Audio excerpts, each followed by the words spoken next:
I can't thank our fans, our loyal jungle junkies enough for that. I mean, we see the numbers. We know people are listening out there, but it doesn't feel real until you're actually getting out there and people are coming up to you and little kids want you to sign their arms and, you know, people are tattooing your logo on their bodies, for crying out loud. You know you're doing something. That is insane. Did Yeah, you see that? so, Did you see that, Matt?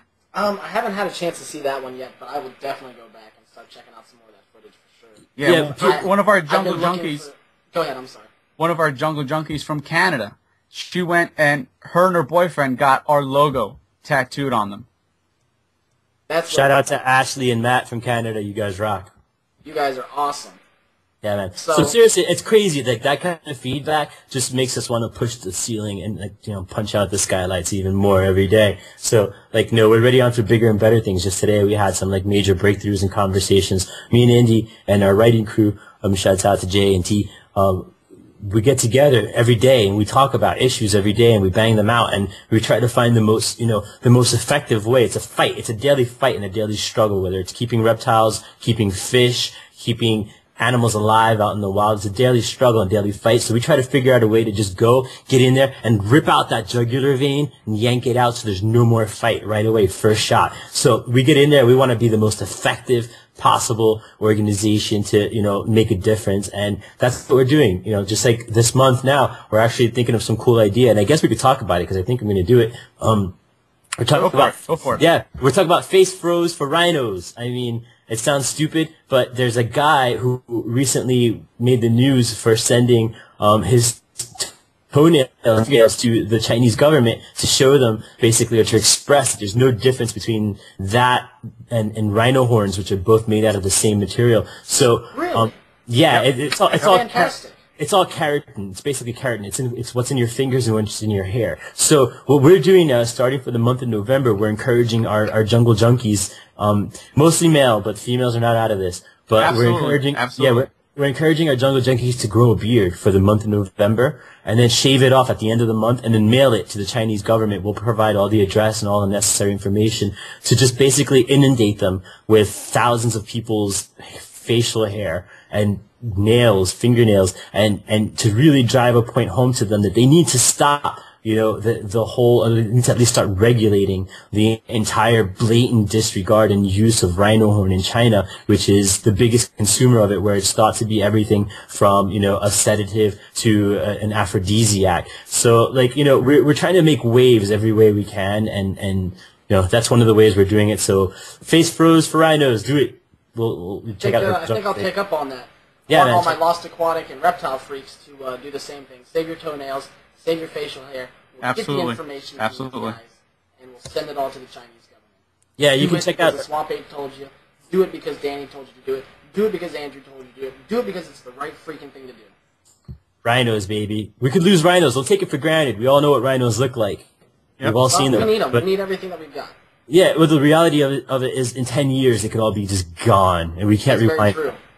So we need to do something now. We need to be crazy. And some people's going to say, like, that's stupid. Your hair and your toenails, what's that going to do? Well, just imagine the faces of the Chinese consulate or whoever it is that of course, we're going to find out who the best person is, but just imagine her face when they start getting packages upon packages of human hair and nails, fingernails. It's going to raise awareness. They're going to say, you know, we need to take a look at this issue, especially from an international group. I'm definitely going to do that for sure. I'm glad you guys shared that. I'm really going to push that our Lost Aquatic and Reptile freaks do the same thing. You know, we're all about fish. We're all about reptiles and inverts. But if there's a cause that we can help out with, we definitely want to push that. We definitely want our folks to help out, along with you guys' fan base as well. So, do you guys, other than that, do you guys have any other upcoming projects that you would like to talk about? You know, other shows you're going to visit, specific radio broadcasts that you're going to be doing or anything?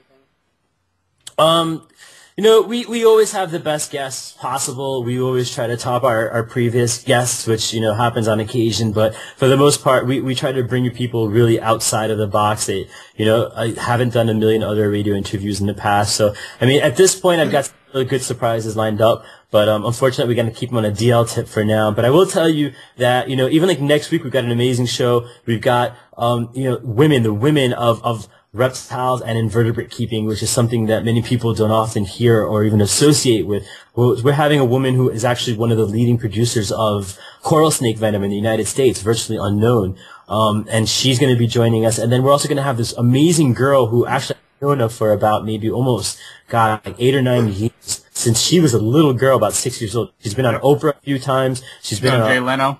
David Letterman. She's a huge spider girl. She basically has been working with arachnids, and even in a professional capacity now, she's grown up and she's in college age. So we're going to have her, and we're going to spotlight these people. We'd like to spotlight not only the famous people. We've had, people from like Dominic Monaghan from Lord of the Rings and Lost on our show, all the way down to, this little girl from Texas that we'll be having on next week. We tried to basically explore the entire spectrum of interesting people in the zoological world. And we're not, we don't just focus on reptiles. We do focus on every aspect of zoological conservation and, private keeping world. So don't be dissuaded, fish people, because we will get to you. Give us ideas and let us know what you want to hear, and we will do fish up in a way that you never even knew was possible. Like Aquaman. We'll bring Aquaman on the show. That would be very interesting. I'm glad you brought up that you guys are going to be doing segments on female keepers because, most of our demographic here for Lost Aquatics and Reptiles is mainly male. We have some female followers, but we really, really want to reach out and get more female followers and show them that this isn't just a male-dominated hobby or industry. Everybody can take part in it. It's really cool that you guys are going to highlight that.